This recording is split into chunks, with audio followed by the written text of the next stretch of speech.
আমি ভয় পাই না, আমি মুজিবের বেটি, আমি পালাই না, বলতো না?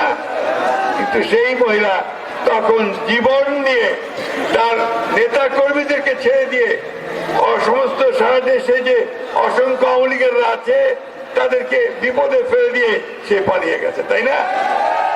এই অঞ্চলে তো অনেক মানুষ আছেন যারা আওয়ামী লীগ করতেন, তাই না ভাই? এখন তাদের কি অবস্থা? সে নেত্রী তো তাদের দেখার নাই, সে নেত্রী পালিয়েছে, তাদের নেতারা পালিয়েছে, তাদের নেতা যারা ছিল তারা এখন বন্দী হয়ে গেছে দুর্নীতি করার দায়ে, তাই না?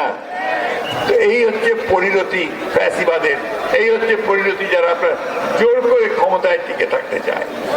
আমাদের ভাইদেরকে যারা 15 বছর ধরে লড়াই করেছে তাদেরকে ধন্যবাদ জানাতে চাই যে তারা তাদের বুকে রক্ত ঢেলে দিয়ে আমাদের জন্য আবার একটা সুযোগ সৃষ্টি করে দিয়েছেন যে আমরা আমাদের দেশটাকে আবার একটা গণতান্ত্রিক পদ্ধতিতে গড়ে তুলব।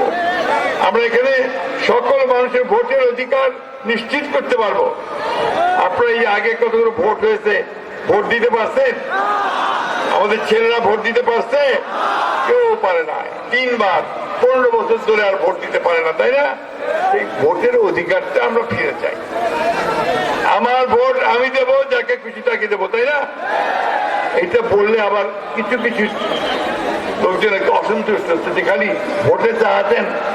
হ্যাঁ, মানে ভোট চাহাতে এই জন্য যে আমরা ভোটটা দিতে পারলে আমরা আমাদের সঠিক লোক নির্বাচন করতে পারবো, সেই লোক পার্লামেন্টে গিয়ে আমাদের জন্য ভালো কাজ করবে, দেশটাকে ভালোভাবে সঠিকভাবে সাজাই দিবে, তাই না? এটাই আমরা চাচ্ছি। আমরা বলেছি যে সংস্কারটা আমরা চাই। আমরা 2016 সালে আমাদের নেত্রী দেশনেত্রী বেগম খালেদা জিয়া তিনি ভিশন বাংলাদেশ 2030 দিয়েছিলেন, বাংলাদেশের কি হতে পারে ভবিষ্যতে 2030 সালে তা বলেছিলেন। আর আমাদের নেতা তারেক রহমান সাহেব তিনি 2 বছর আগে 2022 সালে তিনি 31 দফা দিয়েছেন। সেই 31 দফাটা কি? সংস্কার। লোকে বলে এই সংস্কার কি জিনিস? সাধারণ মানুষ সংস্কার অত বুঝে না, তাই কি বুঝে? মূল কথা আমি যেন ভোটটা দিতে পারি, আমার দেশে যেন শান্তি থাকে, আমার জিনিসপত্রের দাম যেন কম হয়, মারামারি যেন না হয়, তাই না? এই জিনিসগুলো আমরা চাই। চুরি ডাকাতি যেন না হয়। আর আমাদের এই অঞ্চলের মানুষের একটা বড় সমস্যা আছে, গরু চুরি যেন না হয়, তাই না? ধান যেন কেউ কেটে নিয়ে যায়, তাই তো? এই জিনিসগুলো আমাদেরকে সুন্দর করতে হবে, দেশকে গড়ে তুলতে হবে। স্কুল কলেজ মাদ্রাসাতে যেন ভালোভাবে ছেলেমেয়েরা লেখাপড়া করতে পারে তার ব্যবস্থা করতে হবে।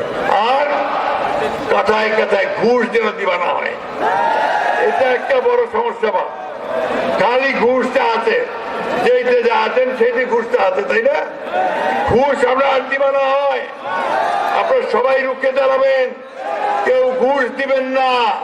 যে ঘুষ চাইবে ওকে ধরে নিয়ে গিয়ে পুলিশের হাতে দিবেন। আপনারা বলে পুলিশও তো ঘুষ খাচ্ছে, কি তাই না? ওই পুলিশকে আমরা এখন পরিবর্তন করতেছি। ইনশাআল্লাহ ওই পুলিশও এখন জনগণের পুলিশ হবে, তাই তো? এইরকম একটা বাংলাদেশ আমরা চাচ্ছি, এইরকম একটা বাংলাদেশ আমরা চাচ্ছি। এবং সেটা আমাদের নেতা তারেক রহমান সাহেব ওই বাংলাদেশ করার স্বপ্ন সবাইকে দেখাচ্ছেন। 50-53 বছর হয়ে গেছে ভাই স্বাধীনতার। কাউ আছে কি ওই 71 সাল ভুলে যাবে। 71 সাল আমরা ভুলতে পারি না। 71 সালে আমাদের একটা স্বাধীন দেশের জন্ম হয়েছে। আমি আমার নিজেকে চিনতে পেরেছি 71 সালে, এবং আমার জন্য একটা ভূখণ্ড তৈরি করতে পেরেছি। আমরা একটা উপরে ওঠার একটা সুযোগ পেয়েছি, সেই সুযোগটা আমাদেরকে কাজে লাগাতে হবে। আমি বক্তব্য বাড়াবো না, মাঠের লোক সব অনেক দেরি হয়ে যাচ্ছে, চলে গেছে। মুই শুধু ভাই একটা কথা কইবার চাই, মুই তো তোমার ছোঁয়া, ওর বাড়ি কিন্তু মির্জাপুর আটোয়ারির। আমার এইতে আপনাদের এখানে অনেক বড় বড় নেতা জন্ম নিয়েছে। আমাদের মির্জা গোলাম আহমদ সাহেব চলে গেছেন, ব্যারিস্টার জমিদার সরকার এখনো আছেন, বয়স হয়ে গেছে, কিন্তু এখনো দেশকে ভালোবাসেন। বেশি পাকা টমেটো আর সিক্রেট রেসিপির কম্বিনেশনে তৈরি প্রাণ সস, সসের বস। আমাদের মাজার ভাই আমার এখানে আমার বন্ধু ছিল, আমার সঙ্গে পড়তো, আপনাদের এমপি ছিল, তিনিও চলে গেছেন, তাই না? তারা কিন্তু সবাই দেশের জন্য কাজ করেছে, কাজ করতে চায়। আমি বিশ্বাস করি আমাদের নওশাদ, আমাদের আজাদ, তারা দেশের জন্য কাজ করছে, দেশের জন্য কাজ করবে।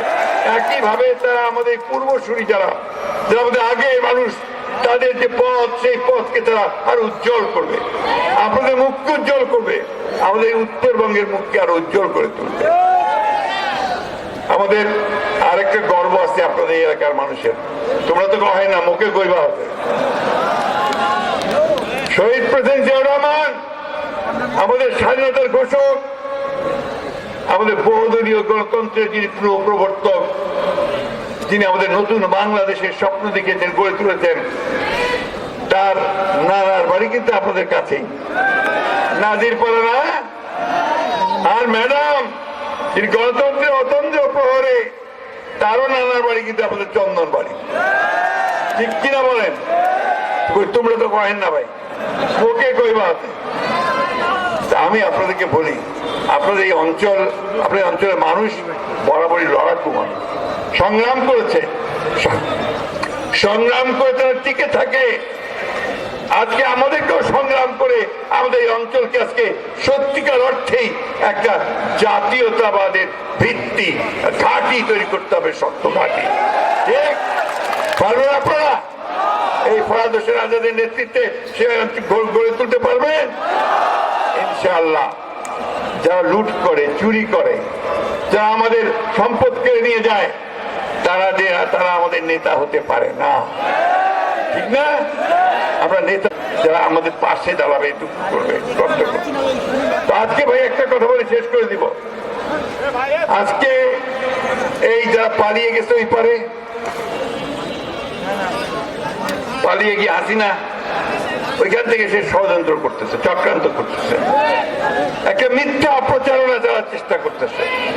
এটা কি? ওই যে আমাদের ভাইরা বসে আছে এখানে, আমাদের হিন্দু ভাইরা, আমরা নাকি তাদের উপরে এই দেশে নাকি অত্যাচার হচ্ছে। আমি বলেন তো ভাই, আপনাদের এই অঞ্চলে কোনো অত্যাচার হয়েছে? কোন নির্যাতন হয়েছে? কারোর উপরে কোনো চাঁদা চাওয়া হয়েছে?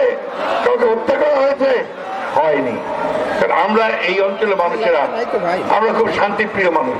হিন্দু, মুসলমান, বৌদ্ধ, খ্রিস্টান, আমরা সব সময় একসাথে বাস করি, তাই না? দুর্গা পূজা গেছে না? দুর্গা পূজা গেছে তখন পড়াশোনা আজাদ আপনাদের প্রত্যেকটা মণ্ডপে মণ্ডপে ঘুরে গেছে না? গেছি কিনা কয়েন?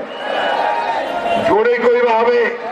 ওই যা কহছে এগুলো আমার বিভ্রান্ত করেছে, আমাদেরকে বিপদে ফেলার চেষ্টা করতেছে। সেই জন্য আপনাদেরকে রুখে দাঁড়াতে হবে।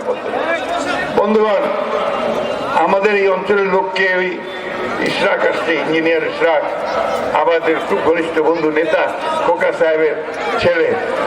দেখতে দেখতে 15 বছর, সামনে আরো 5 বছর, মানুষ বাঁচে কয় বছর? ফখরুল, আন্দোলন হবে কবে?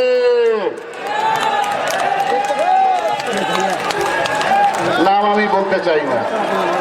সেই বৈষম্যবিরোধী ছাত্রদের আন্দোলনের ফসল, সেই আন্দোলনে আজকে আমরা এই মাসের মধ্য দিয়ে হিন্দু, বৌদ্ধ, খ্রিস্টান, মুসলমান আমরা ঐক্যবদ্ধ হয়ে আজকে যে বৈষম্যবিহীন বাংলাদেশ গড়ার ক্ষেত্রে আমি একবার হয়েছি। এই রেইনবো নেশন নিয়ে ইনশাল্লাহ আগামী দিনে শুধু পদার্থী ব্যবস্থায় পঞ্চম নয়, সারা বাংলাদেশে যেখান থেকে স্বতন্ত্র না কেন প্রত্যেকটি স্বতন্ত্র আমরা ঐক্যবদ্ধ ভাবে নস্যাৎ করে দেবো ইনশাল্লাহ। ভাই আমার বক্তব্য দিবান হোক, বক্তব্য এখানে শেষ। মোর বক্তব্য বহু শুনেছে, তাই না? আরো সময় আরো দেবো, যেহেতু সময় নাই। এখন আমাদের সামনে বক্তব্য দেবেন, যার বক্তব্য শোনার জন্য আমরা দীর্ঘ 6 বছর ধরে অপেক্ষা করছি। করার জন্য খুনি হাসিনাকে, এই ভারত সরকারকে খুনি হাসিনাকে ফেরত দিতে হবে, যাতে তাকে আমরা বিচারের কাঠগড়ায় দাঁড় করাতে পারি এবং প্রত্যেকটি হত্যাকাণ্ডের জন্য তার বিচার এবং শাস্তি নিশ্চিত করতে পারি। তা না হলে প্রত্যেকটি জীবন যে শহীদ হয়েছে, প্রত্যেকটি শহীদ এটি বৃথা হয়ে যাবে।